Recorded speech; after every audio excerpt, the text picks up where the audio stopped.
All right, we're live and welcome to another episode of Foreign Domestic. We have some new guests with us tonight, which is awesome. We'll get to those here in a minute. Before we get there, we'll jump over to Alan. What's up, brother man? Hey, glad to see everybody here tonight. We've got a couple of people that you all know on the panel, maybe a couple that you don't. We'll let them speak and talk at some point, possibly. But at the first things first here. I pledge allegiance to the flag of the United States of America and to the republic for which it stands, one nation, under God, indivisible, with liberty and justice for all. All right. Thank you.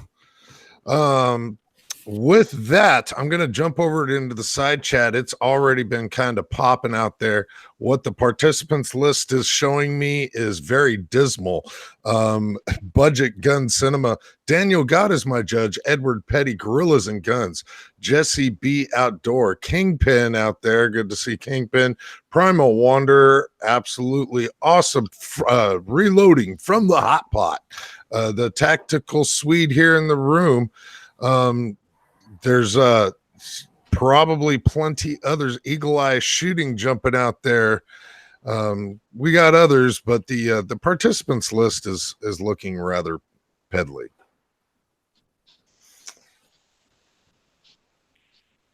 Got Matt A's Prepping and Survival. Kyle Lusk jumping on out there. Lone Wolf 76. Chris 338. Philip Smith also out there. Good to see everybody jumping in on the side chat. Should be a good evening as I am drinking wine. Fuck you. You didn't go for the water today. No, just aged grapes. That's it's just grape juice. Just grape juice. All right. We got Big Swede. What's going on, brother? Hey, man. What's up? Pleasure to be here as always. Man, I swear to God, I'm feeling kind of left out with everybody getting into the reloading thing. Man, I'm itching to do it, but everything's like all kind of purchases and stuff are on hold for me right now because on a good note, I just hired a realtor and we're looking for a house. Hopefully be moving here in the next couple months. So once that's done and we're all settled, then I'll definitely be looking into getting into the reloading gig just like everybody else, and I won't feel so left out. So in looking for a house, are you going to be sticking in the general area that you're at now, or? Well, yeah, I'm getting out of the shithole that I'm in right now and moving back across the river to the promised land of PA. Careful what you wish for. PA is looking a little weird lately, but I don't know. It's home, so better than fucking Jersey. Yeah. Just because it's the armpit of the nation. That's a fact. What's going on, Phil? Oh, same old, same old. I got some packages last week and started down the rabbit hole. And so I made some purchases. I should have stuff coming in tomorrow or Tuesday. So I'll show everybody what I got.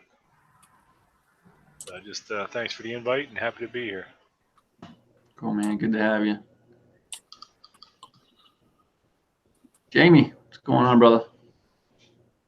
Hey guys, thanks for having me on, man. Thanks for the link. Nice to see everybody in the panel, and especially two little ladies down that way, down there. Okay.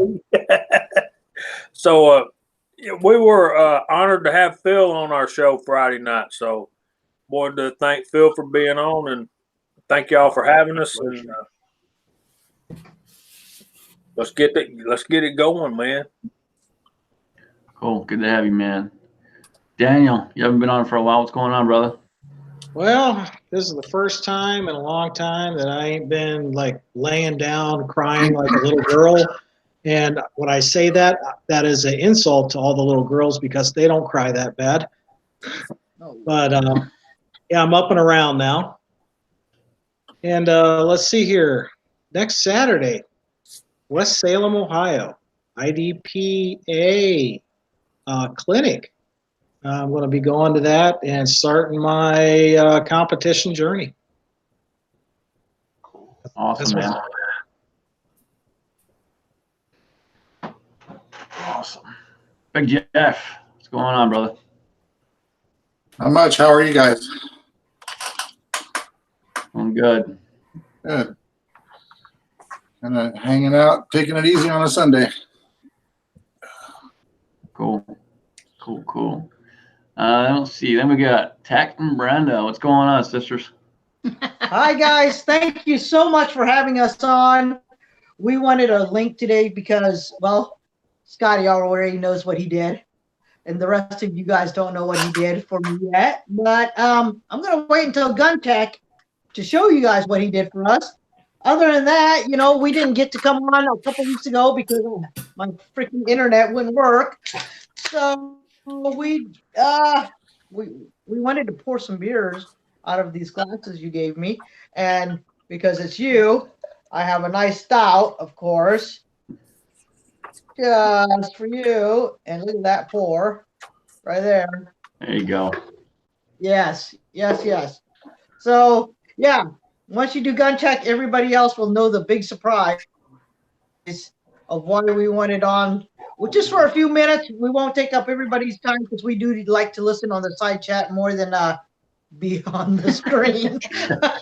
So, yeah, everybody's going to, as Alan says, everybody's going to know why he's the weasel here in a few minutes. All right. And we have a new member with us tonight. NEPA, what's going on, brother?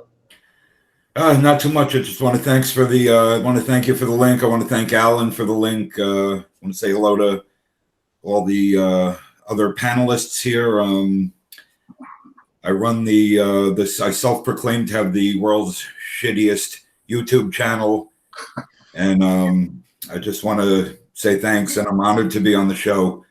And it's funny, I probably would have never even known about you guys, but I was talking to Gun Sam Revolver Aficionado a while back, and he mentioned a guy who had changed his channel name to Jan is Gay, and I thought that was hilarious. So I looked up Alan and I started watching his stuff, and that's sort of how I first got into you guys. So Jeff, Phil, Jamie, Scotsman, Alan, and the rest of you, I just want to say hello and thanks, and glad to join the chat tonight. How you doing? Awesome, man. Good to have you. Make sure you put a comment in the side chat. Yeah. So that people- By the way, I'm not getting any side chat. There's no side chats coming up for me here. All right. I don't know if I'm doing something wrong or. We'll have to work on that for you. Yeah, he mentioned being the worst channel on YouTube. Now, Tactical Swede, what is your side channel? What is the name of your channel according to some? Oh, you're talking about the biggest pussy on YouTube? Oh yes, you're the biggest pussy on YouTube, right? Yeah, exactly. So Yeah. you know, at least shittiest channel, biggest pussy on YouTube. Yeah. Well, yeah, also mentioned Gun Sam, and I will definitely give a shout out to Gun Sam. When I very, very first started on YouTube, Gun Sam somehow came across my channel and was like one of the very first people that subscribed to my channel. Was I was watching all of his stuff, maybe that's how. But he's a great guy. I have yet to be able to get him to do anything live. He puts out some absolutely informative, intelligent, well thought out content. Good guy. You can actually find his link on my channel page as one of my featured channels. But yeah, we'll get NEPA's link out there in the side chat here shortly.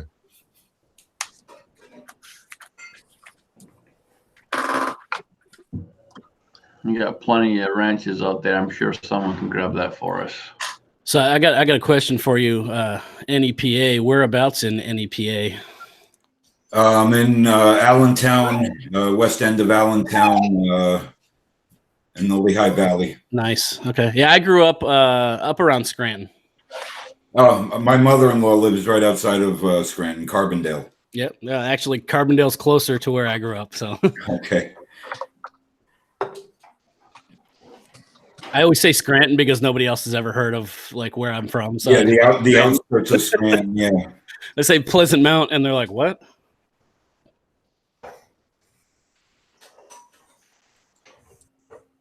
Yeah, I'm a little down. I'm south of there, about an hour and 15 minutes, Lehigh Valley. Yeah, those of you that don't know NEPA, I have his link out in the side chat. We got it. Oh, I just put it out there too.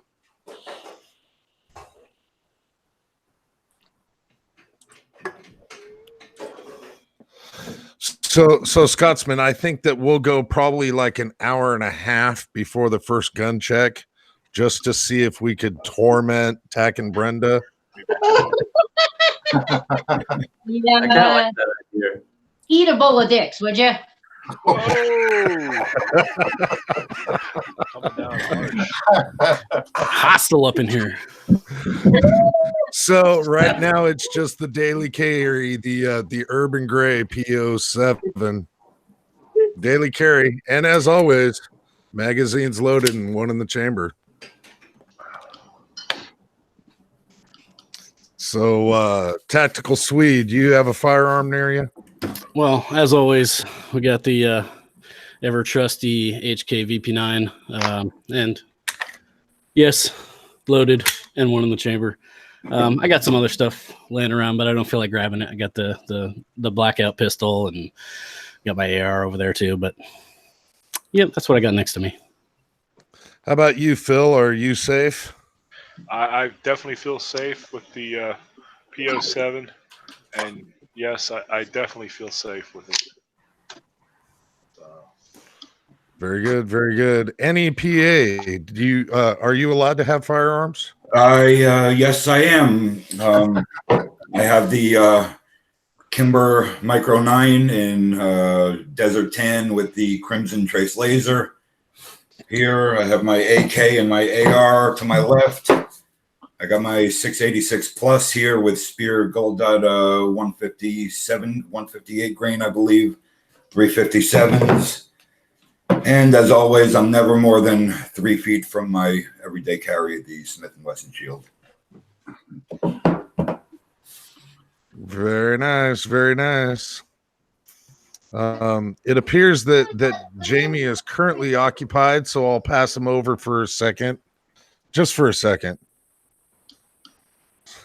How about you, Jeff? You got a firearm near you, sir? Oh, of course. My go-to M&P 40 and my 9mm shield on my hip, both condition 1. Which means one in the chamber for you, those of you that don't know.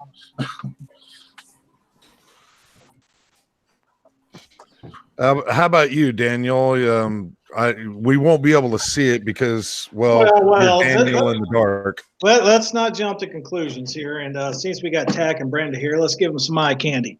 Today, in the Harry's holster, it's the CZPO1, and it is ready. You like that? That's a beautiful CZ life. That is an absolutely gorgeous CZ. Gotta love it. Gotta love it. Jamie, do you have a firearm near you, sir, or do you have a mouthful of dinner?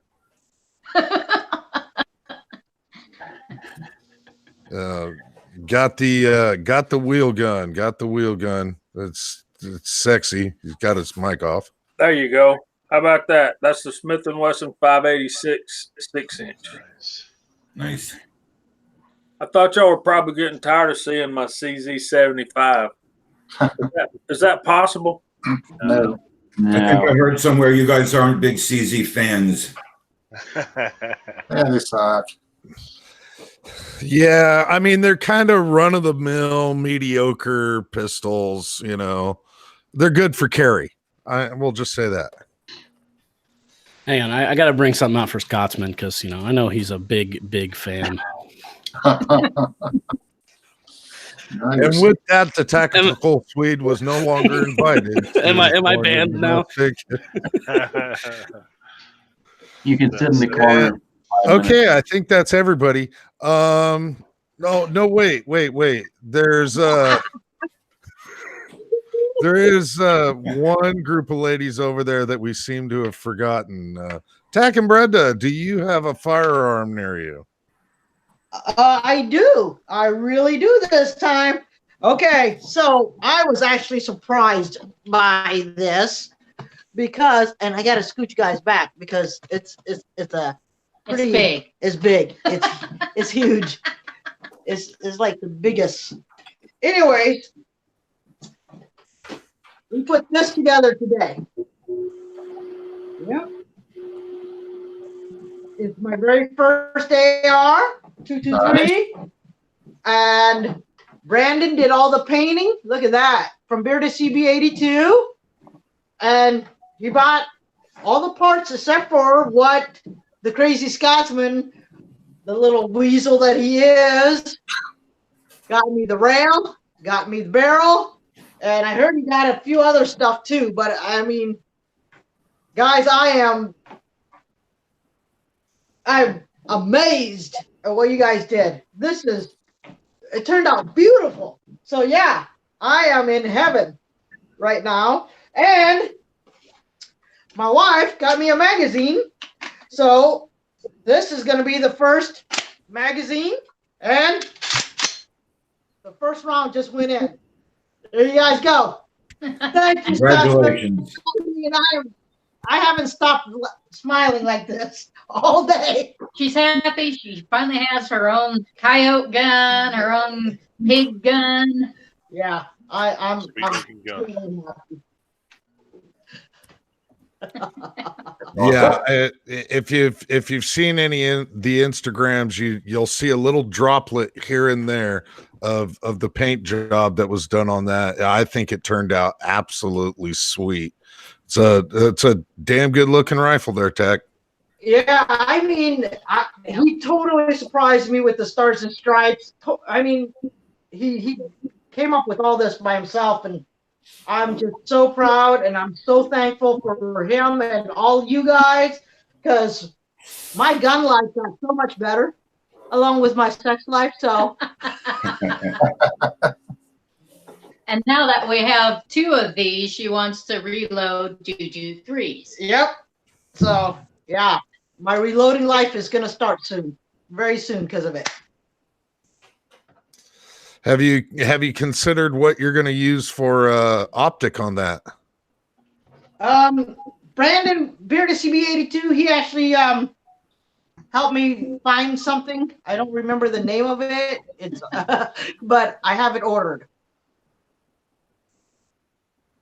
I wish he was on so he could tell everybody what we ordered. Very good. Yeah, you're probably going to be wanting to look into getting yourself a brass catcher also. You're going to be looking to reload those kinds of rounds. I mean, it's one of the things that I've contemplated on the black rifle. I don't have the rail space for it because I'm running a red dot backed up with a 3X magnifier. So I don't have the rail space to put a brass catcher on there. And the Gray Ghost, well, yeah, I can probably put a brass catcher on the Gray Ghost. So I'm contemplating picking up a brass catcher. Anybody on the panel familiar with a good brass catcher? Caldwell. For AR? Yeah. Caldwell. Oh well. Hold on, I got one. I'll show it to you. The rail mounted Caldwell, not the one that wraps around the stock or the receiver. Yeah, I was gonna say there's two different types, and I've seen the one that like wraps around the receiver. But another guy that I watch did a thing about the rail mount, and he was happy with the rail mount. Yeah, that's what Real mount's better. It'll lock right in place. I got one. Daniel got one. I think Jamie just brought his out. Yeah, see, this slides up on your on the rail sections. And what's so cool about it is it's solid, you know. And then when it gets full, you just unzip it, take them out, zip it back up. Yeah, and that holder moves back and forth too. The one thing, if you have a one-piece scope mount, these can be a little bit aggravating or tricky. But if you've got room, you just slide that up on one of the segments, and away we go. Yeah, fortunately, I've been able to use them on just one of them on several different rifles. Right. All right, are we back on? Just get extra rail mounts. We're back on.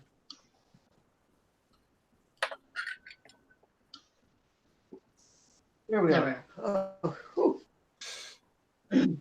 Yeah, it's a damn good looking rifle there, Tack. I'm absolutely pleased. It looks like it's gonna work out just fine.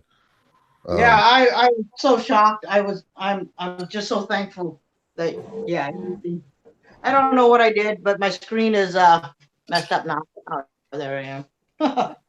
There I am. Okay. But anyways, Scotty, thank you so much, sir. I am man, so freaking happy. Yeah. And I want to thank all you guys. I've been watching the Reloading Network like daily.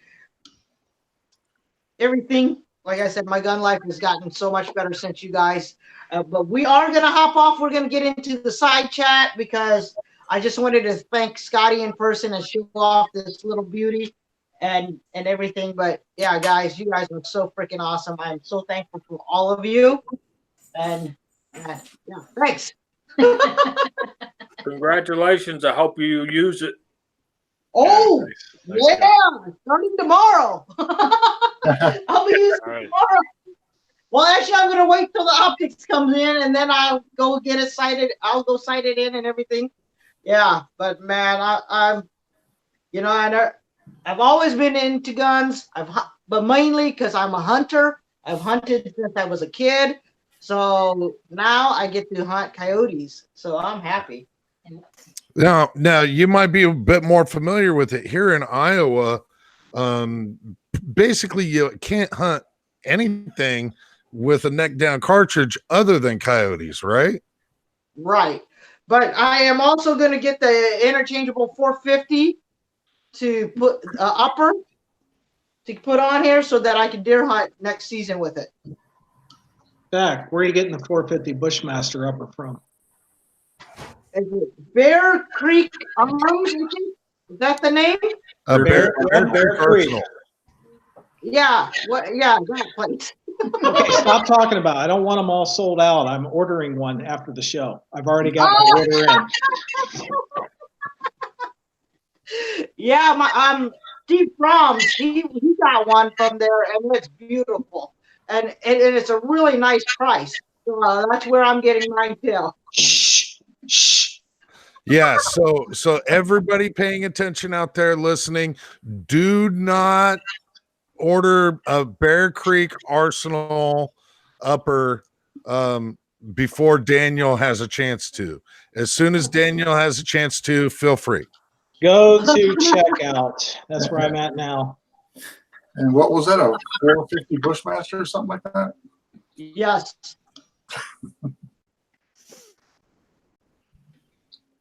So All right, guys. Thank you for having us on. We're going to hop into the side chat so other people can get on. Thank you, guys. Yeah, thank All you. right, Tack, Much good love see to you, ladies. Much All love, right. much love. Yep. Cheers. Cheers.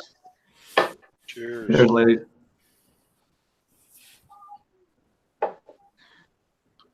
So what's that deal with not being able to hunt with a neck down cartridge? Or So here in Iowa, the only thing that you can hunt with is a straight wall cartridge in anything high power.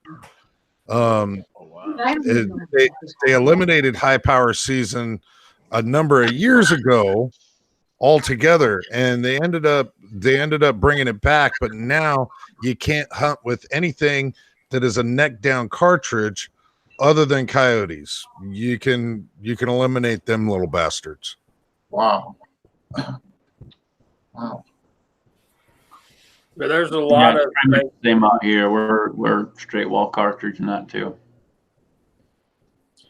So if you go deer hunting, you have to use like a 12 gauge slug or something like that.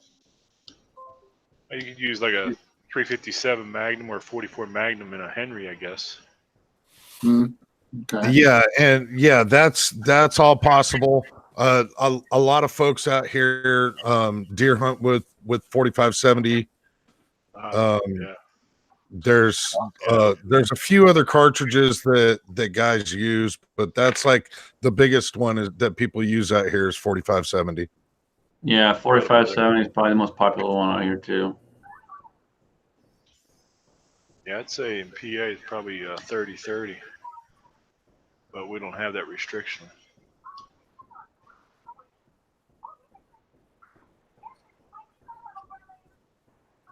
Yeah, in Georgia, if it knocks them down, we hunt with it.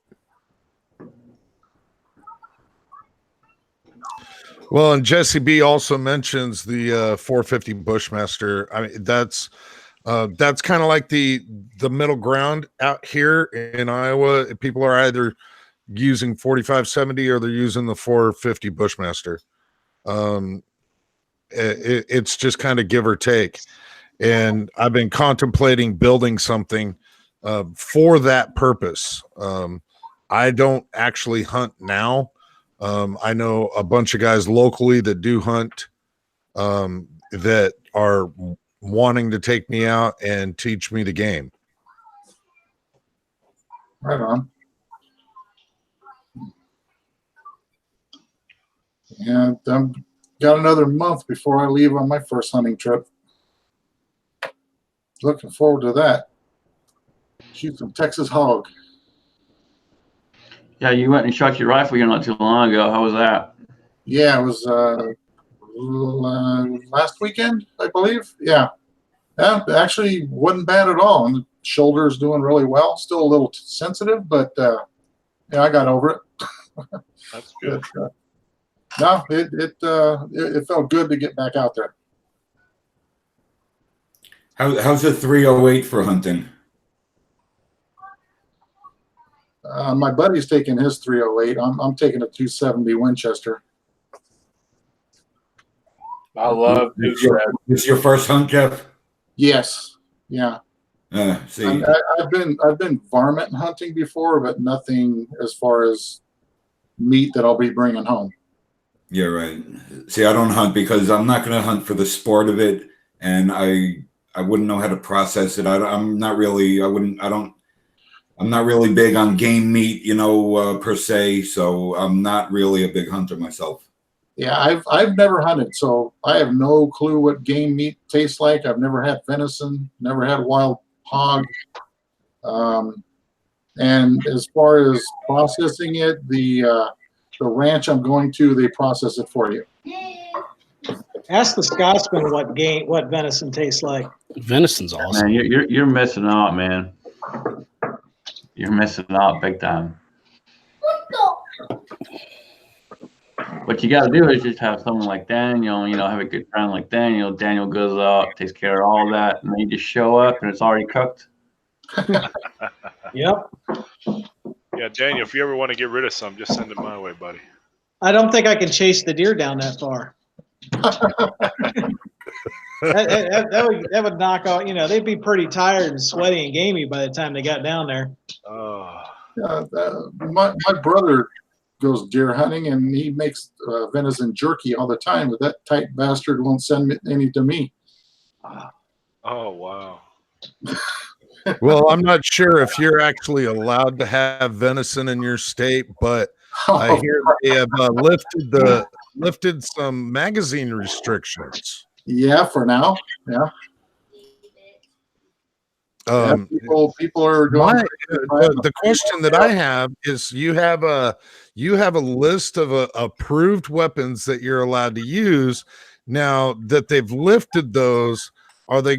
You think they're gonna be like this major influx of magazines for just those particular weapons, or what's your thoughts on that?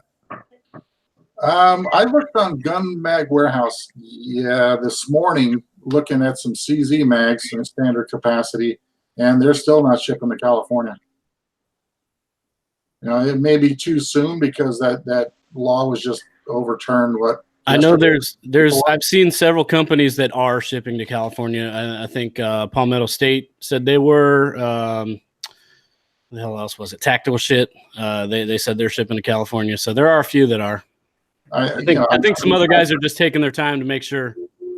Yeah, I'm not clear on if it's just standard capacity magazines or if it's all magazines, because I wouldn't mind getting one of those 100-round drum mags for my AR. Hey, shit, just at a GP, man. I'll send you a couple of 30-round AR mags. Yeah, I have plenty of them. Okay. Oh, did I say that out loud? You had plenty of them before they dropped off the boat. Boating accident. Gun owners are just the worst boat drivers. I know. I hate those damn boating accidents. Well, I'm glad to hear that there's something positive finally happening in your state. Expecting it to be fought, by the powers that be. Because last year they found that the 10-day waiting period we have is unconstitutional, but we still have to wait.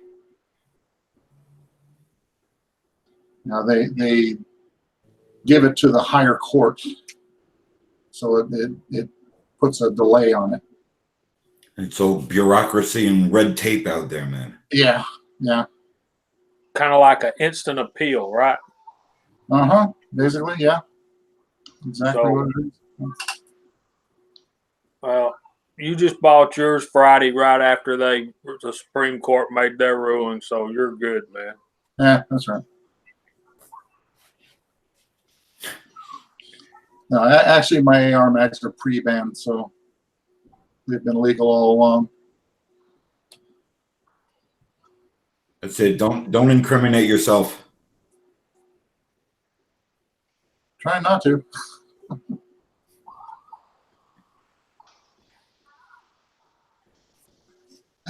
Anyway, we'll see how long it lasts. Now they just get rid of that stupid gun roster so I can get a CZ Shadow 2 here.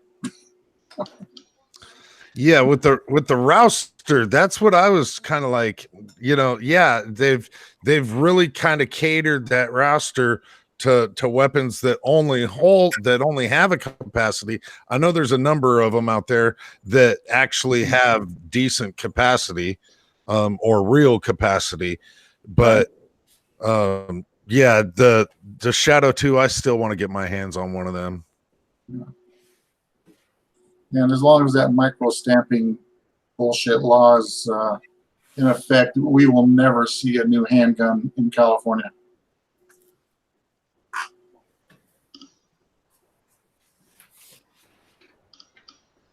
No, New Texican, the Shadow 2 is not on our roster in California.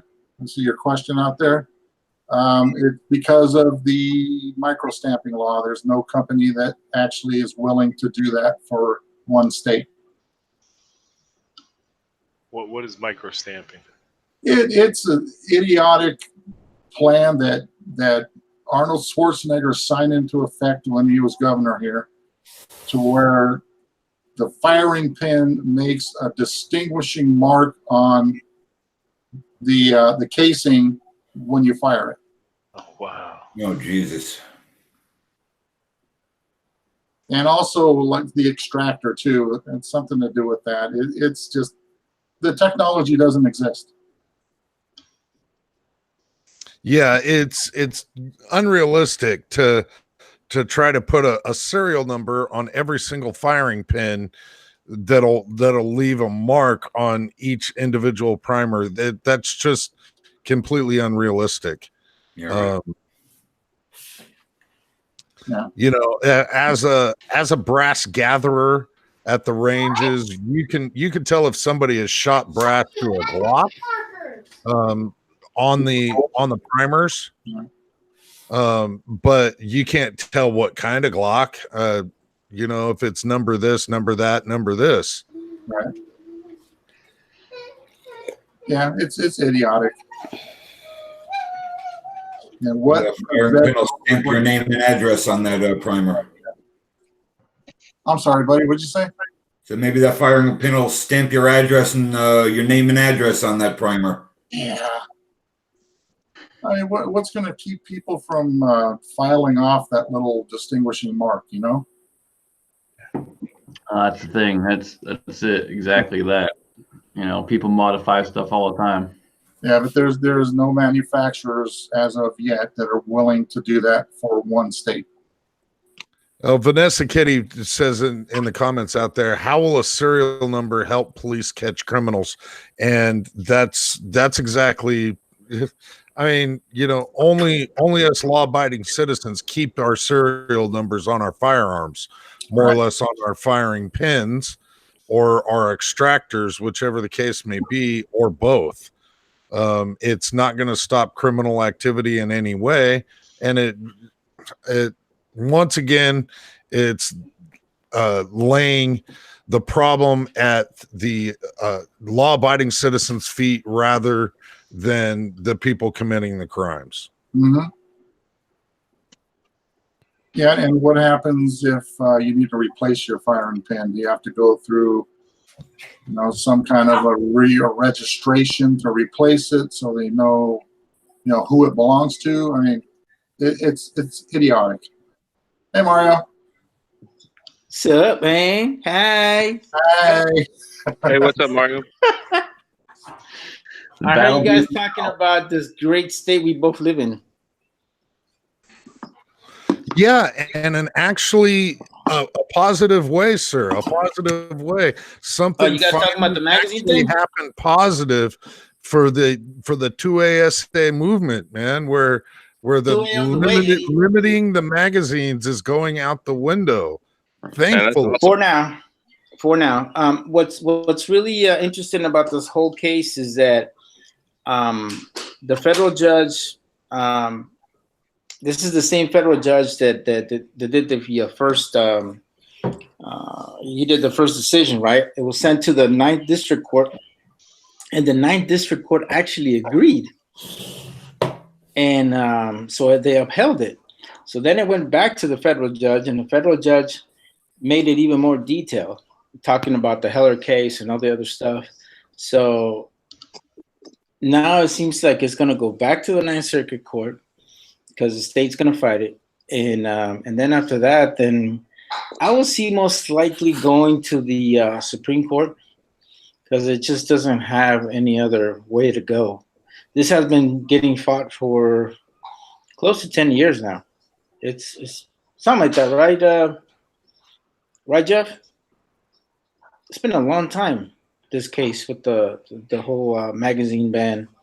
Oh, yeah. I think it started like in early 2000s or mid 2000s when it first started. And it's actually it was pushed through by the NRA of all people and the CRPA, which is California Rifle and Pistol Association for those not in California. So the NRA actually helped this time. Well, we also had another guy jump in the chat, Mr. Alaskan Ballistics. How you doing, Chuck? Hey, what's up, Alan? How you doing? Good. Hey, I think I'd swing my camera around here. I actually have 4G service. Can y'all see that right behind me? Yeah. Oh yeah. That actually, I'm trying to change the camera. Anyway, I'll turn around this way. Hopefully y'all can see that's Mount Denali right out there. Can y'all see that? Sorry about that. I was having issues with my mic. Okay. Yeah. So honestly, guys, if this goes all the way to the Supreme Court, I think the state of California and pretty much every other state like Massachusetts, New York, and those other things, it's going to affect all those. And I don't know if they would want to push it that far, because if they're smart about it, they would just let it be and let just California be how they want to be. But if the state follows all the way to the federal court, then it's going to become a national thing where New York is not going to have a 7-round magazine anymore. You know, Massachusetts is not going to have a 10-round magazine. And all these other states are not being restricted by this. Now, I really hope that it gets to the point that we start, they need to really start following up on the whole thing with the, this whole thing is going to start in June or July here with the ammo and how they're going to start tracking purchases and all that stuff. That's when I really feel that one is a lot more unconstitutional. I mean, don't get me wrong. I think the magazine is ridiculous, but I think the restricting of law-abiding citizens from purchasing ammo is way ridiculous and you know, abusing their powers. So that's to me, that's the issue that I have with it. It's just that a lot of these guys are just abusing their powers to the point to which they just feel that they can do whatever they want in the state, and that because it's California, that every other freaking fairy dust fucking liberals in other states are going to want to follow suit. So it actually it's a very, very good thing of what's going on here, and I'm hoping that it continues to you know, get some more resistance on it, because it's definitely needed. Yeah, not only do I hope for the best on the magazines, but I mean the ammo thing, I fully agree. It's completely anti-constitutional. It makes absolutely no sense. As for the snowball effect, the way that it rolls through the country, I fully agree there too. You know, it's been known for quite a while. California lays down a law and the rest of the country looks at it and goes, oh, you know, do we want to go ahead and do that too? Do we want to go do that too? And why, you know, why the hell the rest of the country does that is beyond me, because there's just nothing but a bunch of liberal snowflake fucking. Well, the thing that a lot of people don't understand is that Hollywood drives a lot of the stuff here. Why do you think there's so many Hollywood actors and actresses that want to get involved in all the political stuff? I don't know if you guys saw this whole post about Hollywood actors and actresses going crazy if Georgia passes some bill about anti-abortion or something like that. That they're gonna do all kinds of stuff or whatever, ban whatever the fuck it is. It's like, yeah, I've been in reality. keeping up with So that, you know, you mean to tell me you don't care about life? You know, I mean, in all honesty, I think this is going to be a debatable topic no matter what, and whatever passes. I've been keeping up with the Georgia Right to Life thing, and basically ahead, there's a heartbeat bill in the Senate, and so that heartbeat bill, Georgia actually Do you have something to passed. say, Jay? Mario, I think you're stepping over Alaska, and I don't think you can hear him when he's talking. But I'm sorry. Go ahead, Alaskan. Oh, thanks, Mario. Yeah, I've been keeping up with the Georgia bill because I'm from Georgia originally, and a lot of friends there. And Hey, we can't hear you, bud. Check to see if the microphone's mute. Now we can hear just fine. Everybody can hear him but you, Mario. Oh, I can't hear him. Okay, I'm sorry. Go ahead, bro. I'll shut Am I up good now. Am I good now? yeah. Yeah. Okay. We can hear you.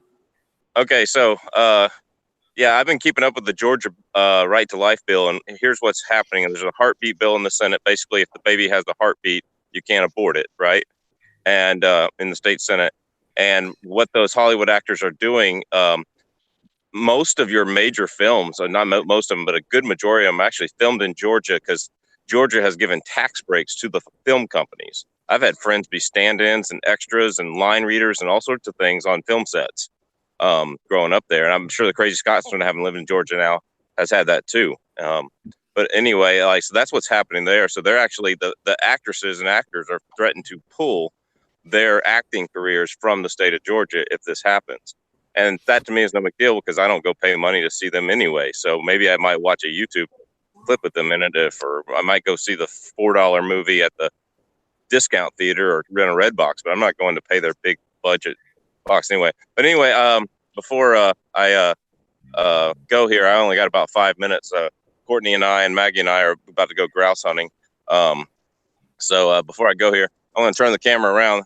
That, friends, is Mount Denali. Can y'all see that? Yeah. Yes. Yeah, that is the largest mountain in North America. It is at almost 21,000 or 20,300 something feet. And we're probably about 40 miles or so from the peak of it, direct line of sight. And it just goes up there forever. And so we're at the south viewpoint here. We're going to hunt near here today and then make the long drive back to Anchorage tonight before work tomorrow. Great view. Yeah, so Yeah, I it's just wanted to beautiful come up on. there. Yeah, I just wanted to come on and show you all that real quick. Sorry I haven't been part of the chats recently. I've been basically grouse hunting every Sunday night. So, but, Right on. yeah. Anyway, I do have one gun. Excuses. I do have one gun on with me that the Crazy Scotsman will approve. I have the Smith & Wesson Victory with the There you Rebel go. suppressor on it. So no, the Glocks are in the car for bear protection. We're not in a place right now that I'm really worried about a bear. But as bad as it looks behind me, as winter, it's 50 degrees outside. We've had it abnormally warm. All the liberals up here screaming global warming. It's 50 degrees, and I would be okay with the T-shirt if there wasn't a slight breeze, and it's awesome. So Mount Denali, guys. Awesome view. Yeah, the word Denali, and this is the only good thing Obama did was change the name from Mount McKinley to Mount Denali, because it's the Athabascan native word for the Great One. And if you ever see it in person, like this little camera phone doesn't do it any justice. So Yep. I'll post. I got my camera right here. I'll post some pictures on Instagram probably tomorrow or something. But yeah, Yeah, that's an awesome view. if you don't get a chance to see it, you need to come up here and see that, and then come salmon fishing with me. So, and you don't have to Yeah. worry about me shooting you in the knee with the 22 and running, because I'm the slowest one anyway. Well, Alaskan, I'm proud to meet you, buddy. I'm Jamie. I'm JH586, and I'm still in Georgia. So, All right, man. All right. Well, I got to run because we're gonna go hunting. So we only got about 4 or 5 hours of daylight left. So Hey, don't let the lady have you this time. Have a good one, Yeah. Chuck. good luck, see you. buddy. Good luck. Happy hunting. see ya. I was just going to say what he said about the pro-life bill in Georgia that was signed by the governor. So it is in fact law until it's appealed. And like Chico was saying in the side chat, we really don't care what the Hollywood liberals think around here, because it's so much cheaper for them to make a movie in Georgia. Yes, we do give them tax cuts, but at the same time, cost of living is so much cheaper here than out in California. So they'll still be making movies around here, but that's okay if they don't. It's all right. Where are we gonna get all those redneck extras, man? The tragedy's real, bro. Redneck lives matter, baby. Ask Cranky Cletus. I'm just messing with you, bro.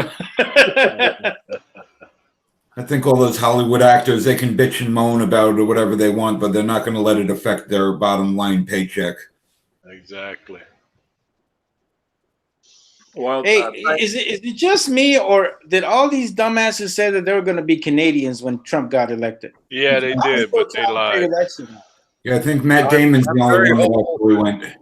I'm very thankful that I didn't hold my breath that, Yeah, really. that when they were leaving after Trump was elected, because I'd certainly not be sitting here at the moment. Well, in Canada, they have very restrictive immigration laws. You actually have to have a talent and a career and the ability to have a career to immigrate to Canada. Oh, that's why they can't go there. Okay. Exactly. Is that why George Clooney moved to the United Kingdom? Then he said, "Fuck this," and he left. He came back to America. Yeah. No, actually, you know what? Britain's getting really bad, guys. Like, I don't want to talk about shit. The Brits are getting fucked over by all these Muslims that they let in, man. Like some of these motherfuckers over there, like I have a buddy of mine who lives in north of London, and he was telling me like they start trying to tell you how to live your life because they get offended by some of the things that they do. And I'm like, wait a minute, you came to their country, you got to learn their customs. You know what I'm saying? It ain't all about your customs. Mario, don't be a hater, man. I mean, let's conform to Sharia law. I think we Hey, are. look, hey, It's real simple, Battle Bean. They can fuck your sympathy. Okay. That was sarcasm, by the way, Mario. Yeah, it's from what I understand, it's getting really, really bad over there. The English are making all these anti-hate laws that are geared specifically towards protecting Islamists. I don't understand it. They're bowing get that shit. as the French, and the French are getting their country taken over as well. The Germans are I know that they had an influx of people from Turkey over there, and they got to the point that they started beating shit out of them in broad daylight, dude. It was crazy. I was like, I had to have all kinds of shit saying I was an American because them motherfuckers thought I was Turkish. I'm like, no, bitch, I'm American. I'm brown, but I'm American. I'll show my shit like this. Oh yeah, fuck that. I'm trying to get my ass kicked. I think I saw something yesterday where Poland's not letting anybody in. Can you blame them, man? No.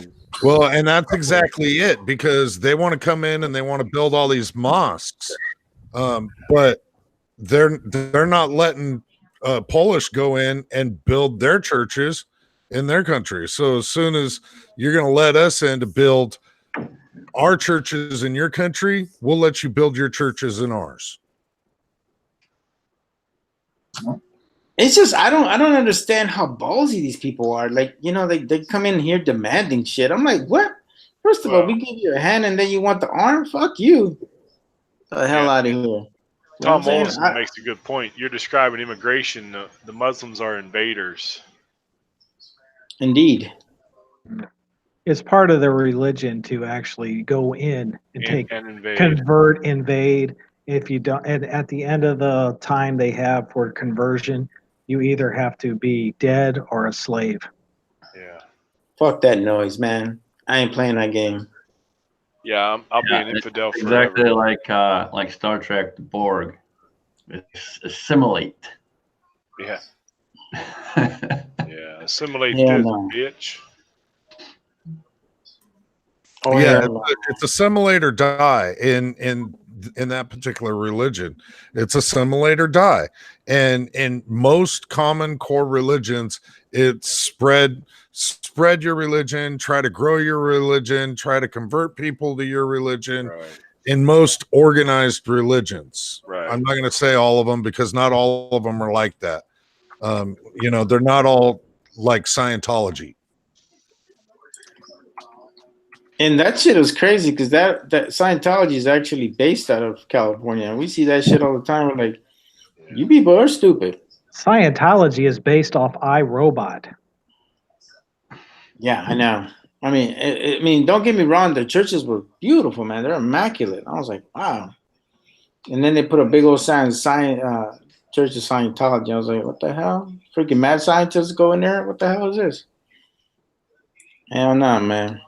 But it's kind of funny because Scientology, like, they're very selective of who they bring into their congregation. Yeah, the rich. They're the rich. Period. Rich and powerful. They're kind of like the modern fucking Masons. Well, I want to tell y'all today, I'd like to join the Church of CZ. How about that? Okay, show off. Just because I don't have one, okay? Stop it. God. I'm a member of the Church of CZ. I have to pull mine out of the safe. I was gonna say I got mine in the safe. The Muslims are the only ones that have problems with every other religion. Any other religion can get along, but except for Muslim. What's wrong with that? What's wrong with that picture? Well, it's just that they still have the Persian army mentality, man. That's just how I see it. I mean, and you know, people Christians didn't. get along with Jews, and Jews can get along with Buddhists, and Buddhists can get along with Christians, but Muslims can't get along with nobody. Yeah, and my biggest thing is like, I have an issue with anybody messing with Jewish people because I'm like, man, those people were. If you think black people were oppressed, look at the history of Jewish people. Trust me, man. They've had a shit end of the stick for a long, long time. Yeah. And that's why I fully back Israel. I fully back anything. If them motherfuckers say, hey, man, let's go to war, I'm like, fuck, let's go. I'm down. Let's do this. And to be honest with you, I didn't really understand the whole concept until I was a little kid and I watched Schindler's List. I cried my motherfucking ass off. And I said to myself, I hope to God that I never have to see that. And if I ever join the army, because I was a little kid at the time, I'll make sure that shit never happens while I'm a fucking soldier, you know? And it's been great. I had a chance to work with the Israelis, and they're fucking awesome, man. Those guys are fucking awesome. They always have the cool shit, too. Mario, that stuff's going on now, the whole Middle East. That's a bigger genocide than what happened to the Jews during World War II. Exactly, man. Hey Mario, just to piss you off some more, man, I went and got my CZ in 45 just for you. I hate you. Shut up. Folks, today, just one more reason to move out of California. No, I can buy a ZZ. I just can't afford one right now. No, they're cheaper here. We can just see these here. Yeah. Them motherfuckers are like $750. I'm like, shit, calm the fuck down, motherfucker. I don't got that much money. The price is Buying all that reloading stuff, Mario. Yeah, I can now. I just bought all my reloading shit, man. Fuck that. It's more important right now. That's existence right there, shit. Oh, by the way, I shot my first 100 rounds yesterday. It was great. You got a video? Yeah, I was a little scared. I ain't gonna lie. I was gonna say, because if it didn't happen on video, it didn't happen. Shit doesn't blow my face. I hope this shit don't blow my face, but. And Jamie will tell you too, man. Anytime you try something new, a new load or whatever, the same thing, man. When you first get ready to pull that trigger, you're like, "Don't blow up! Don't blow up! Don't blow up!" Now, here's a question for you: Is it a good idea or a bad idea to take your cheapest gun and use it for your experiment to test your rounds? Because that's what I was thinking. I was thinking about taking the. You took the question right out of my mouth, Phil. You took the question right out of my mouth. I would Do say you take a gun that you're willing to sacrifice blowing up. I would say that taking the cheapest gun probably isn't your best idea because it's probably not going to function all the time. Right. Here's the answer. The answer to that question. What gun do you use to test out your brand new first loads of all your ammo? And that gun is the Scotsman's Shadow 2. Scotsman, we got to get together when I get some ammunition loaded up. All right. I always use my Beretta. It can if the Beretta can handle it, anything can handle it. Yeah. Actually, I shot the reloads through like 3 pistols, and all of them went no problem. Nice. I was like, damn. I guess I'm not that. I guess I do know how to read. I gotta put a shout out there because Bearded CB82 is now in the side chat. That fucking Bearded guy.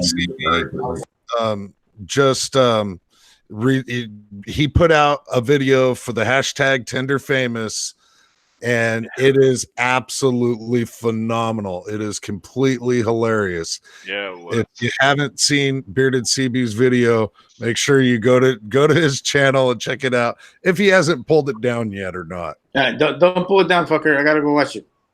Yeah, it's kind of embarrassing for him, but it was funny. Yeah, it was fun. That was an epic video. Good. I have to say, out of everyone that's made a video so far, that one takes the top of the list. Oh yeah. That one's definitely at the top of the list. I had to watch it a couple of times because I was laughing so hard through parts of it that I missed it entirely and had to go back and rewatch it. My girlfriend's oldest son was sitting here watching it with me, and when we got done, he's like, "I don't know what I just watched." Hey, will you guys hold it down? I can't hear his video. I'm trying to listen to it now. Dang, calm down. Jesus. Damn, Yeah, hostile I fucking literally neighbor. had to set my beer down and leave my beer on the counter so I didn't spill it every time I burst out laughing. Nice. It was bad. Alrighty. I gotta go watch it. Yeah, I'll go watch after we're done with this shit. me too. So, you guys, is it PG rated? Say Or again? is it more R rated or is it more like PG rated? No, it's PG. Okay. PG-13. No, it's like PG-13. I would say PG-13. I mean, he said in the side chat it was military love, bro. So you know how that rolls. Oh, lovely. Mm-hmm. Yes, Chico, I checked my primers. They're gooder. Thanks, brother. so Phil was saying something about he was going to show us some stuff that he got in. I don't know if you still want to do that, Phil? Oh, no. I won't get that till Monday or so. Oh, then you're going to show us. Okay. Yeah. I got stuff ordered. I won't get it till Monday or Tuesday. But I'll put a video up of the stuff I get in. So, one thing, Scotsman, did you notice Mario was talking about those first loads? You know, you're like, oh, don't blow up. Then he's like shoots them out of 3 guns, and then he's strutting like a banty rooster walking back with all. I bet you. Yeah, I'm gonna be like tall. I'm gonna be like God, I can't think of his name right now. Pops Quest. I'm gonna be like Pops Quest. Yeah. Yeah, like Yeah. he goes It was scared to. it was fun. It was kind of actually, if you see in the video, there's like nobody around me. I was like, perfect. So nobody gets to see my fuck ups. So yeah, I even shot some of Chico's bullets that he sent me. They were pretty good, so I had no issues with them. But it was interesting how I mean, actually, after I shot my 100 rounds, I was actually like, man, I felt like accomplished, man. I was like, damn, this is good stuff. Now I can see why people get into this stuff, man, because not only did I pick up my brass, but somebody else's brass. So I was like, yeah, I get to reload more stuff. It was good. You never look at brass the same again, do you? You never look at brass the same again, do you? No, I that is for sure, my friend. I will definitely look at it. I definitely appreciate it even more. Actually, well, the thing about it is, for me, in my thinking, for all you guys in the military, you know what I'm talking about. To me, like, brass is kind of a pain in the butt because every time we train, we have to go pick it up. So it was like, oh man, So before I started reloading, it was like, yeah, cool. I don't have to pick up my brass.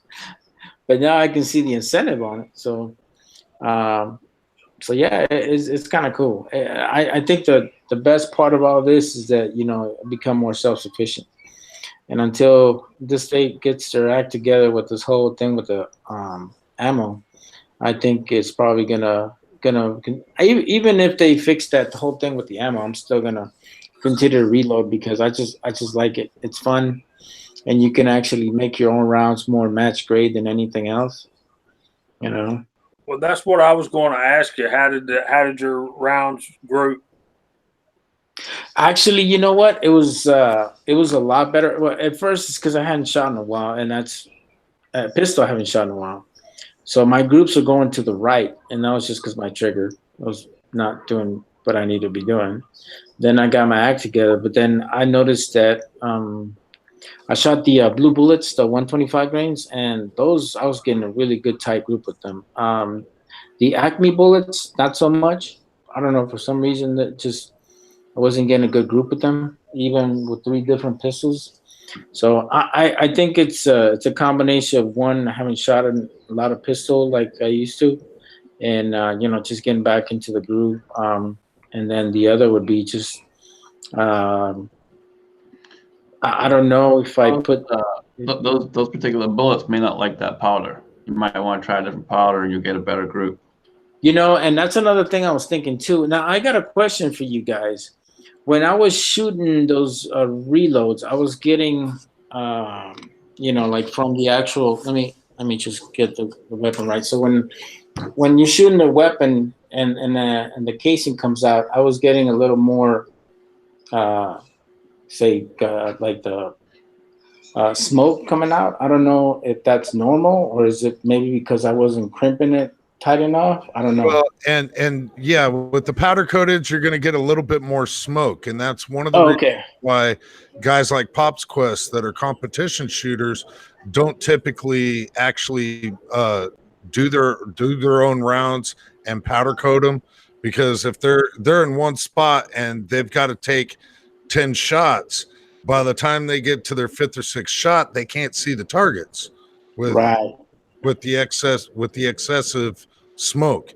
So the powder coating consensus is that it does produce a little bit more smoke. Oh, okay. I thought it was maybe I wasn't reloading them right or something, because I was like, what the hell? Why am I getting so much smoke coming out? No, and that'll vary with powder too. What kind of powder you use as well. I use that CFP pistol, so I'm thinking of maybe buying some tight group, or maybe Unique. I know, or Power Pistol, one of the other one. Try Power Pistol. Unique can be pretty smoky too. Try Power Pistol. Okay, you shot that one? Yeah, I use a lot of Power Pistol. Okay, I'll definitely give that one a shot then. But I was just really surprised that I was really getting good groups on it, and it was awesome, because I never thought that I would be able to do something like that. Because every time I would watch reload videos, to me it was like very intimidating, and then the cost aspect of it, But then you really stop and think about it, like if you want to just become a better shooter, you can just make your rounds to the powder weight that you want, the type of bullet that you want to put in there. I mean, there's just so many good things that come out of reloading, and it just makes you a better shooter. And you're right, you will want to shoot more because you have that extra ammo. Not just that, you want to go test what you made. That's true. And you know what? I was so antsy as soon as I made it. I was like, ooh, I need to get to the range. I want to go see. That's one of the tough parts, when you don't have somewhere you can just go shoot real quick. No, unfortunately, I don't. Walk out his back door and go shoot. Yeah, I wish I had that. For me, I got to wait until I can either go to the range or go to Daniel's to go test out loads. And then I use Daniel's CZ so I don't blow mine up. Okay, for you guys both live in the Buckeye State? Mm-hmm. Yeah, he's only a couple hours from me. Yeah. Oh, okay. See, now for Mario and Jesse, all you new reloaders here, let me show you your future. Your purchases will be at 1,000. Everything you're going to get is going to be 1,000. Yeah, I bought 1,000 primers, but thank you. Yeah, that's what I did, about 1,000 primers. And like Jason's and Billy Bob's and everybody else, our future is like we're going to be buying them at 10,000 next step. Yeah, it's coming soon. It gets expensive, but in the long run, it doesn't matter. I don't know. It kind of evens out, actually. Yeah. I just like the fact that you can go buy your own stuff. You don't have to wait for anybody. You can just go make what you need to make. Yeah. So that's one thing I like about it. Yeah, like is your 6 covered? His comment right there. Buy the case, baby. That's my next step. Yeah, I'm getting there too. Yeah, but we don't make fucking fire chief fucking money like that dude does, man.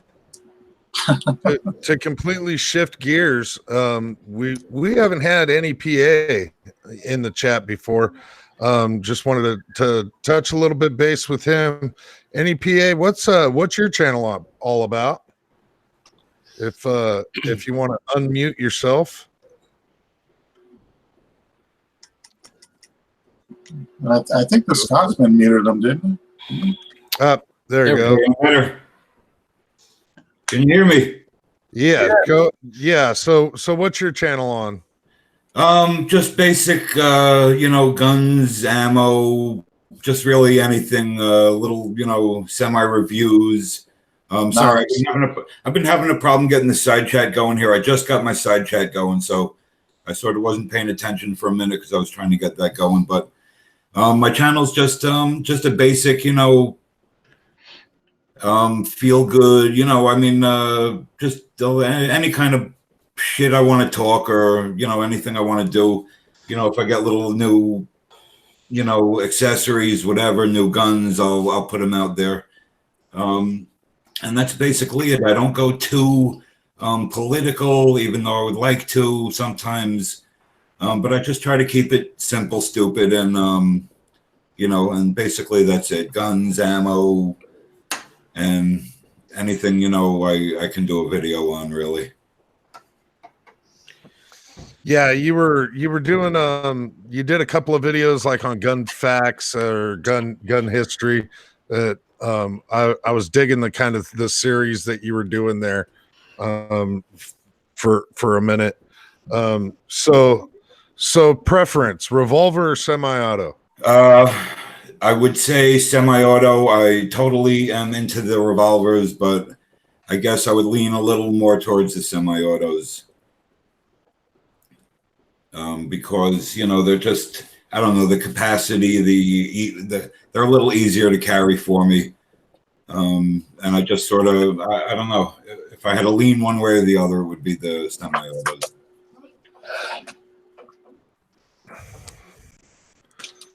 Awesome. More of a handgun guy? You a rifle guy or?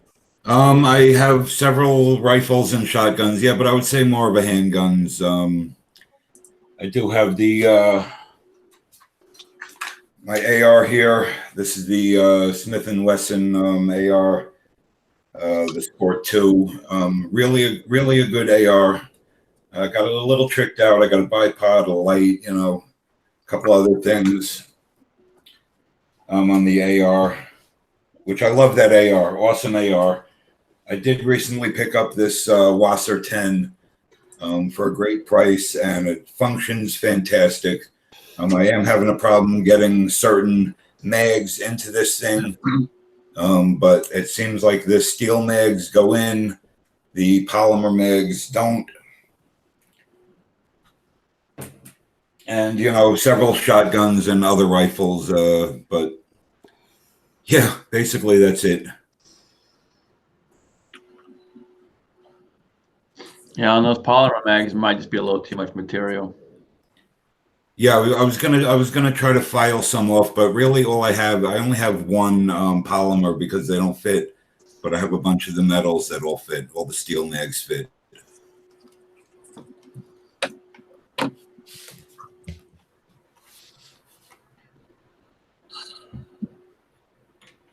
Well, you kind of touched on another one, another question that I was going to run by you: AR or AK?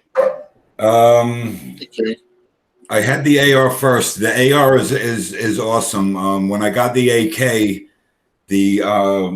just the bigger round, the ease of using the gun. It's just such a simplistic gun. It's awesome.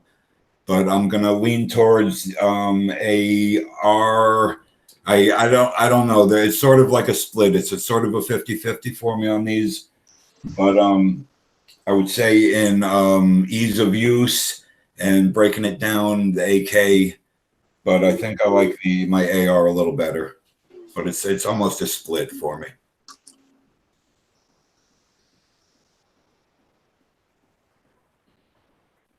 I like the Smith & Wesson sign behind you. That's good. Yeah, thanks. Hey, did you guys saw that post I put on Facebook about the rebates they're having on Smith & Wesson revolvers? I think specifically some 10 millimeters. That's a couple days ago. Yeah. Yeah. Yeah, I was like, man, that's crazy stuff there. They had like I forgot the model number, but it was like a 38 special. It was like under like 400 something. I was like, wow. So it was a really nice. I think it was like a 6-inch barrel and everything. So yeah.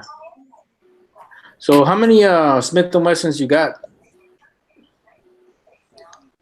I'm sorry. What's Nipa? Yeah. Yeah. What Mario? Yeah, what kind of so are you a Smith & Wesson enthusiast or? Well, I like the Smith & Wessons. I mean, my first gun was a Smith, and yeah, I like Smith & Wesson products. I think they make a good product. They got good, customer service, and I feel like Smith & Wesson is just makes an awesome product. So is that your favorite Smith & Wesson, the one you're holding right now? The 686 Plus I got here. That's my favorite revolver too, right? It's definitely my favorite revolver that I own. Mine too.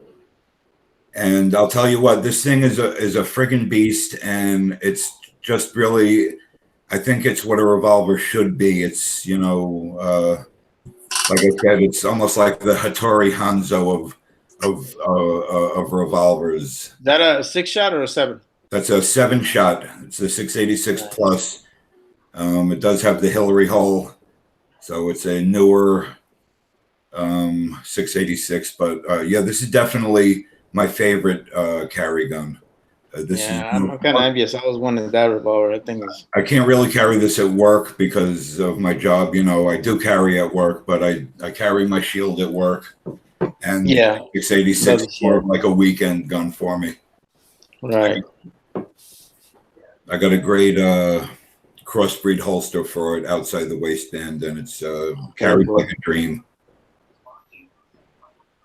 Is there like any Smith & Wesson other than what you have there that you would like, that you would always want? Like, is there like I think a lot of people have a tendency of to love the Dirty Harry Smith & Wesson. Yeah, the big old 44 Magnum. I would like to get a nice 44 Magnum, and it may be in my future at some point. Who knows? But yeah, I don't have. Some people are Glock fanboys. Some people are, fanboys or whatever. I'll sort of say I'm a Smith fanboy. Oh, there's nothing wrong with that. I mean, Smith makes a great gun. I have a couple of Smiths too. I've always wanted a revolver though. That's one thing I don't have from them. But yeah, the 686 with 7 is definitely my favorite. It's like that's kind of like my dream revolver right there. I know that like Scotsman loves the 60. Is that what you got? A 60 Scotsman? Yeah, my carry gun, yeah. But my main ones are my 29s. I got 3 of them so far. 3 29s. I'm working on more. Nothing wrong with that, buddy. Nothing wrong with that. Now, are any of those performance series or? No. I buy old, man. I don't buy new. I buy old. Oh, okay. Yeah, that's cool. All mine are been recessed, minus this Model 60. The Model 60 is the newest one I have, and the only reason I bought this is because I bought it from a good friend, when I was in Georgia, who worked for me, another Smith & Wesson collector, and that's the only reason I bought that one, is that because it came from him, and I didn't know how much longer me and him were going to have to talk to each other and all that. So he's not doing too good. He's still pretty sick. So. Oh wow. Okay. I want to answer a question here real quick. Tom Olafson, I believe his name is. Mm-hmm. He's saying he doesn't recognize my name. I guess my channel name's not on my picture here. But my channel is Gun Wild 1. If you're If you're looking me up, I've seen your comments on my videos before. Yeah, Tom's a good dude. He's a new reloader too. Oh, Yeah, here on the chat it just says Jeff. I am so mad at Tom. Yeah, I don't know how to Yesterday, change that. yesterday he put out that video about remember all the cold weather and winter. And then it came back. Yeah, and it's white. It snowed today. Yep. Thanks, Tom. Yep. Hey, it's sunny and 77 here. Just thought I'd throw that. So there's Just a saying. there's a Model 10 at a pawn shop close to me, but it's in pretty rough shape. It's one that a guy started doing a re-blue project on, and then got about a quarter of the way into it and stopped. And it's got those plastic bone handle looking grips, and it's one of them's broken. So I might can get that gun. It's a Model 10-2 or 3, I think. That might be worth checking into if I can get it at a decent price. What do you think, Scotsman? I'm sorry, what was that? Never mind. Someone emailed me. Sorry. There's Model 10, 38, 6-inch, 2. I think it's a -2. It's a guy started re-bluing it. They got a price tag of $250 on it. I think I can get it for about $175. Yeah, Man, if you can definitely got you can Chico get it Weiss under in- 2, you'll be in good shape. Anything over 2 is going to be tough. Yeah, because I'm gonna have to totally re-blue it. Man, why would you do that? I mean, to me, Ruger and Smith & Wesson has the most beautiful blue jobs out there on the market. My Model 77 rifle looks like my Ruger.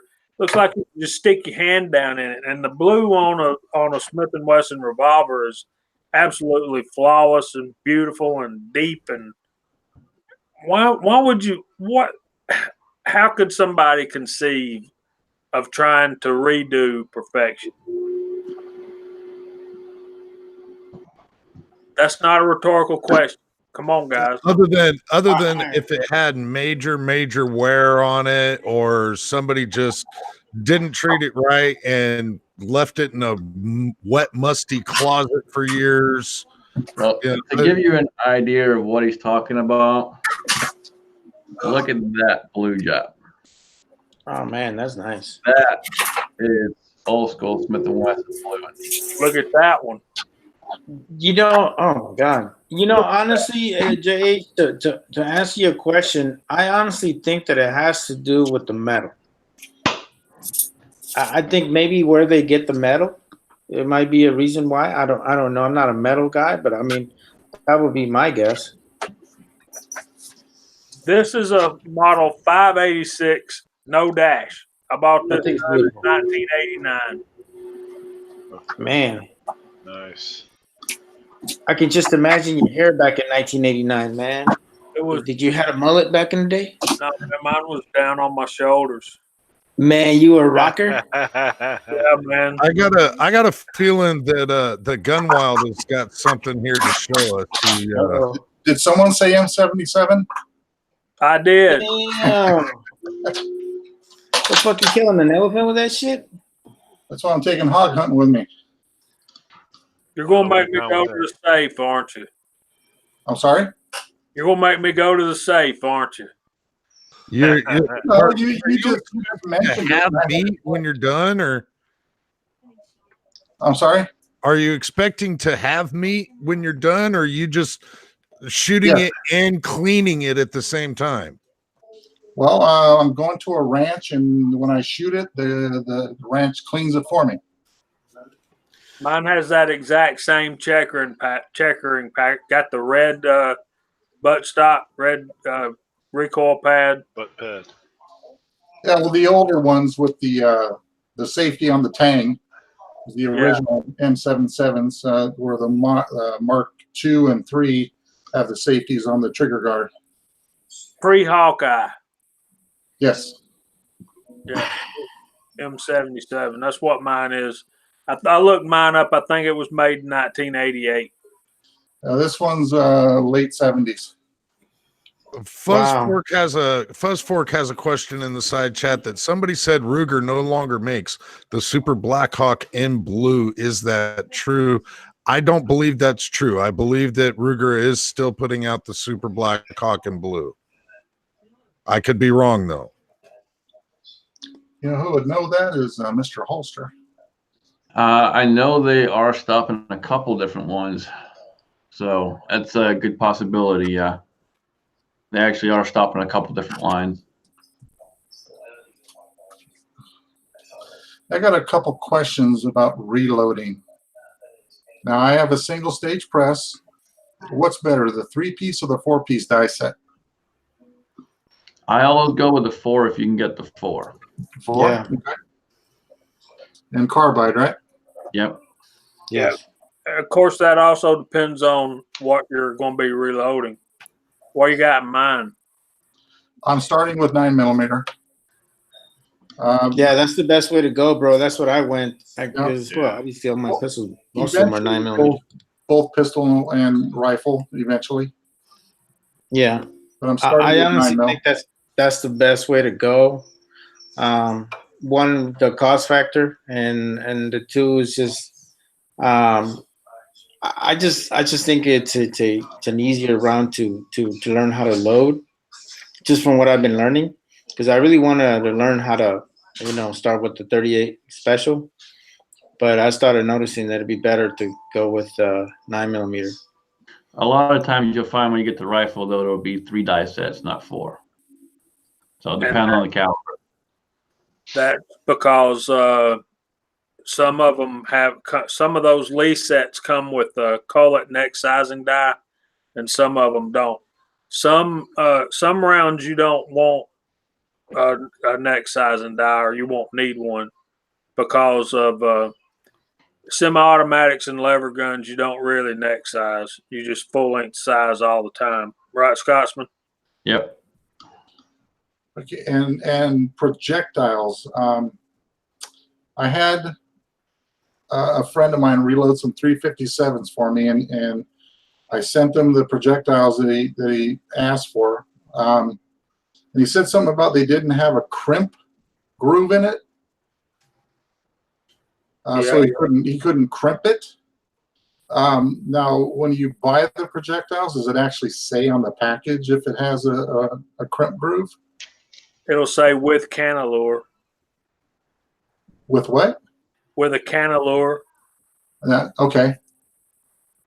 Because I noticed some of the projectiles that Chico Wise sent me, the Full Metal Jacket ones didn't have a groove, but the other ones did. Well, those are 9mm, and you're going to be taper crimping those anyway. The only time that the crimp groove or a Canalure comes into effect is when you're roll crimping. Is that rifle or pistol? Or either? Well, pistol. Well, typically on a 357 Magnum, you would roll crimp because it's a straight wall case. You can get a taper crimp die. I'm sorry. Can you elaborate on what did you say about the crimping? Straight wall cases, you typically on 357 Magnum, I roll crimp mine. Okay, what's a roll crimp? Okay, roll crimp is, see the case right here, and I have a bullet. Oh, I don't have a bullet. I know what I might know what you're talking about, but I rather just you explain. Roll crimp rolls the lip into the bullet on the crimp groove or on the Canalure. Got it. Taper crimp will taper down here up, and typically what happens is with revolvers, straight wall cases, you roll crimp so that they'll go into the cylinder all the way, and on automatic semi-auto rounds, you taper crimp because the cartridge actually it head spaces on the rim right here. And that's the reason I recommended to you, Mario. Roll crimp so much easier to do. That's the reason I was recommending that you start with 38 special, so you could just roll crimp that in there, right there on the crimp groove, and be done with it. Okay. Another question. So like, let's say, because I have the classic press. So if I buy the die set for it, I already have the other little disc for the turret. So do I set it up the same way I set up the 9mm, or is it different? You mean one of these? Yes. Just go by the directions that come with the die set. Okay. It's all going to be fairly similar. You're just going to have different depths of where you're going to be on your dies. That's pretty much going to be it. Okay, but that doesn't change, right? A full length size and die, pretty much all of them set up the same. You roll it in, you lower your handle, roll them in till it touches the shell holder, and then another half turn, and then you start sizing your cases. Some will tell you. So another question with that would be, so does the die set, is it going to be good for 357 and 38 special, or do you just buy one specifically for each caliber? You can do 38 and 357 with the same die set. You're just not going to be as far down for a 357. 38, you'll be further down. Yeah, you're only looking at 1/10 of an inch, or maybe two. What, Scotsman? 30-40 thousandths longer for a yeah. It's Hey, by the way, Scotsman, I just used my ultrasonic cleaner. That thing's awesome, bro. Cool. Glad it works well, man. It is awesome. So thank you, brother. Just cleaned my first 100 rounds. I was like, man, these things get my shiny. Yeah, my rounds right now, I am actually using an old peanut container, a little bit of Dawn and some lemon shine, and a lot of hot water. And I just throw my rounds in there, tighten the lid on, throw it on the floor, and roll it as I or shake it up, whatever. Yeah, and I saw Rick do that. It's just 6 cover. He did a video of how he does it. Yeah, exactly what you said. And he basically, what he did is he got a bottle, because he drinks that tea. What's it called? I forgot the name of the tea, but it comes in that weird bottle. I drink it all the time too. So, but anyways, he basically just used that to clean his brass, and it came out great. But my thing is, I was gonna go that route, but since Scotsman was so generous, I was like, fuck yeah, I ain't gonna work hard. And in all actuality, it did a pretty good job for the most part. There was some that I was kind of questioning. I'm looking at it going, well, that could have been done a little bit better. That could have been done a little bit easier. But yeah, it does a decent enough job to do what you want to do. I would absolutely love to get like an ultrasonic, if not a pen tumbler, but out of my means. Real quick, I'm going to throw it out there. Melser Mike's out in the side chat. He's got a giveaway going on. So if you guys haven't checked that out, you might want to check that out too. Giveaway, huh? Cool. Yeah, gold coin. Yeah, a gold coin. I mean, YouTube really kind of screwed him around. Has rubbed a lot of people the wrong way in the gun community as of late, and turning everybody's monetizations into gold coins. And he's not too happy about it, to say the least. Hey, Alan, you're being asked a question in the side chat. If I was you, I wouldn't answer it. Answer it, man. I dare you. Come on, Alan. Answer it, buddy.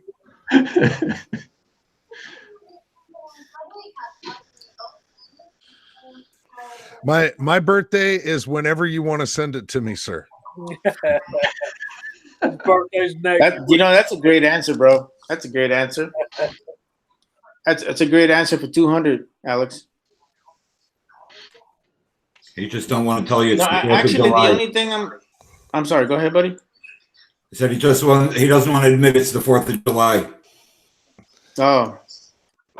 Well, Measuring Grain sent me that his little block that goes underneath my single stage press, and man, that thing has been a godsend. Yeah, man. I'm really Yeah, glad. see, Just that little block that he created makes things so much easier. It's more gooder, yes. Mo gooda. Yeah. Actually, you know what? I started thinking about, that single press. The thing that I'll probably use that the most is for rifles. Once I start getting to rifle, that's probably because I think, if anything, especially with the Mosin rounds, I'm definitely gonna take my time with those because I'm like, I don't want that shit blowing up in my face. Fuck that. Mm-mm. So I did some work on mine, Mario, today. What's that? I did some work on my Finish M39 Mosin today. I slugged the bore, cleaned it up, and my bore slugged at 0.311 and a half. So 100 and 300, a 312 or a 313 bullet will work fantastic in mine. Now mine has a Seiko barrel on it too. Oh, okay. I might hit you up, JH, because I might need some guidance on that since you already reloaded Mosin ammo, correct? Nope. No. But I got lots of bullet molds. When I start making some bullets, I'll send you some for that one. Okay, cool. I appreciate that. I'm gonna. That's gonna be my next project, I think. After I get some 8mm stuff done. See that 8mm Mauser? Winning that Mauser is really making me want to get into loading the milk for the Milsurp stuff. And I don't know if you guys know it, but my stepson has a AK, and it's back there in my closet in my safe.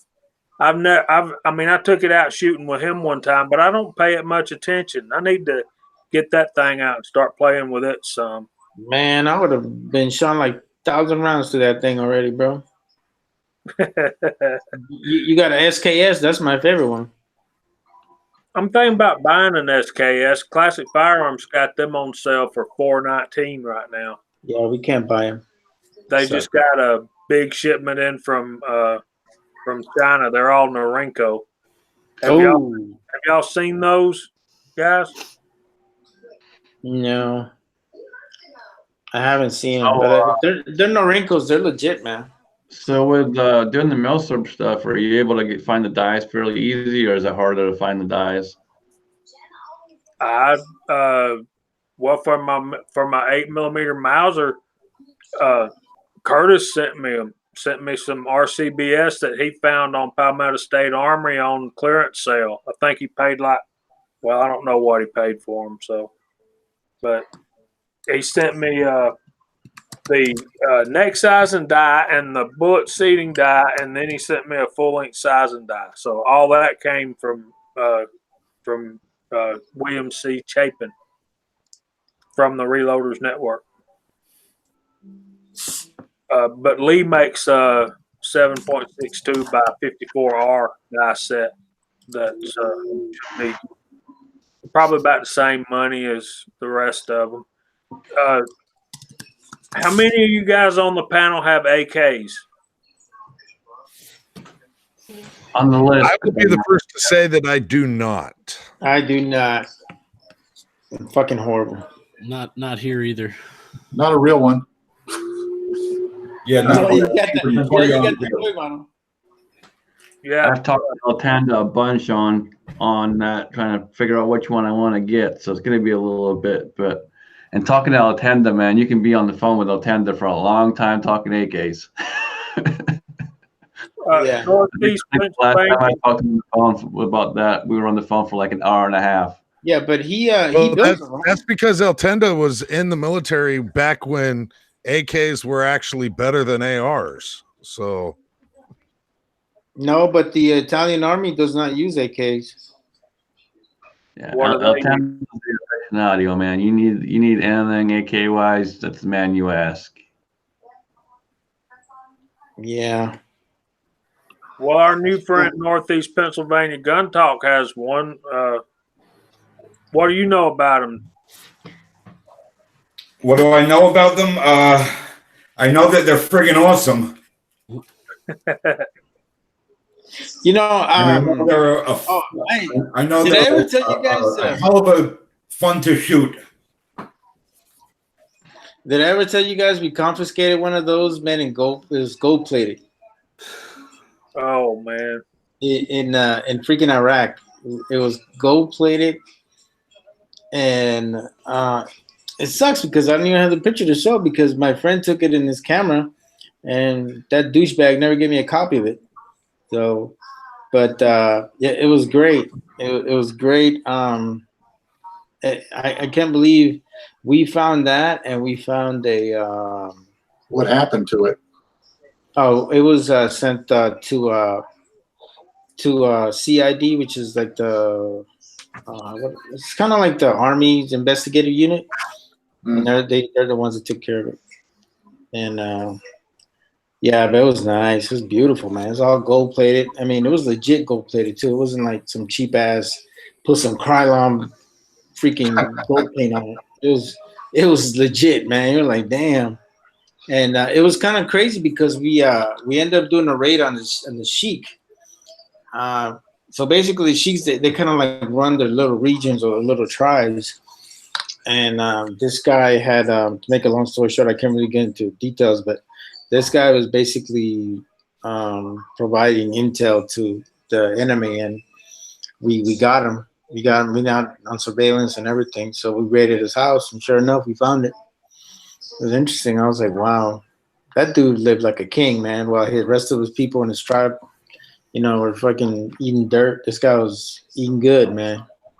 But yeah, that's how it is, man. All right, I think we're gonna go ahead and start running through the room. I gotta start getting ready for work, so we'll start with Daniel. What's going on, brother, man? Well, okay, like I said at the beginning, I'm getting into the IDPA now, and I'm going to be doing my first clinic here on Saturday. Hey, And do they have electronic fucking? I have no idea. Okay. I mean, this first time I'm going to this club, and I'm going to check it out, and hopefully someday I'll get a GoPro and copy Pop's Quest.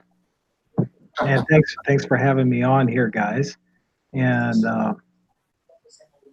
everybody in the side chat. Peace out. Maybe someone will bring you a GoPro. Oh.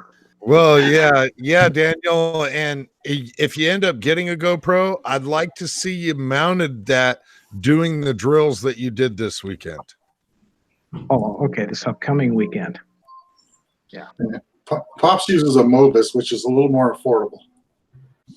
I just have a cell phone. I thought you had one of those 8mm fucking cameras, bro. It's all on the editing.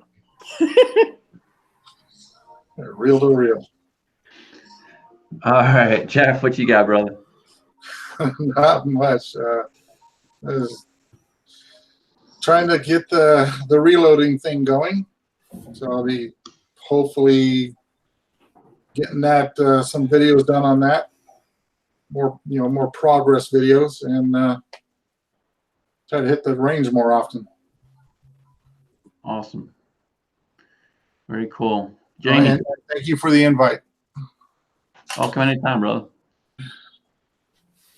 Well, I just want to say it's been a pleasure hanging out with all you dudes in the panel and all you guys on the side chat. And be careful, Jeff, what you're posting up there, bud, because YouTube don't allow us to do full-on reloading videos anymore. So I understand I would recommend you come over to the Reloaders Network with me and Scotsman and Chico Wise and all of our buddies. And we've got a chat function on there called Slack. You go and hit the chat button and just sign up, and then you start asking everybody questions, and they're real good to share information and share particular stuff. You know, And before you know it, more stuff will show up at your door. Yeah, have gone over to the Reloading Network, the chat or the website, whatever, and I've signed up, but I have yet to use it. Well, just get in touch with Scotsman, or he'll put you in touch with me. I'll get in touch with Bacon, and we'll get you on as an author if you'd like, and you can post your reloading videos there. Okay, yeah, I see that Jesse B Outdoors is in the side chat, and he recently put up a video showing how to reload, and I was just kind of going, whoa, I don't know if YouTube's going to like that. Yeah, well, he just said in the side chat that he finally got his stuff posted on the Reloading Network, and we're glad to have him. And that being said, I'm gonna be hosting our Friday night chats for a while. Our Friday night chats are going to be on JH586. Nathan's got some stuff going on, so y'all be sure to check in on my channel on Friday nights. And we're talking about doing some other stuff, and we got changes going on Friday night. So I'm looking forward to it. I hope y'all like them. And that being said, I appreciate the time. And Scotsman, thanks for having me on. And guys, thanks for spending some time with me on Sunday evening. What time are your chats on Friday evenings? 8 o'clock Eastern. 5 o'clock my time. Okay. All right. Very cool. NEPA, what's going on, brother?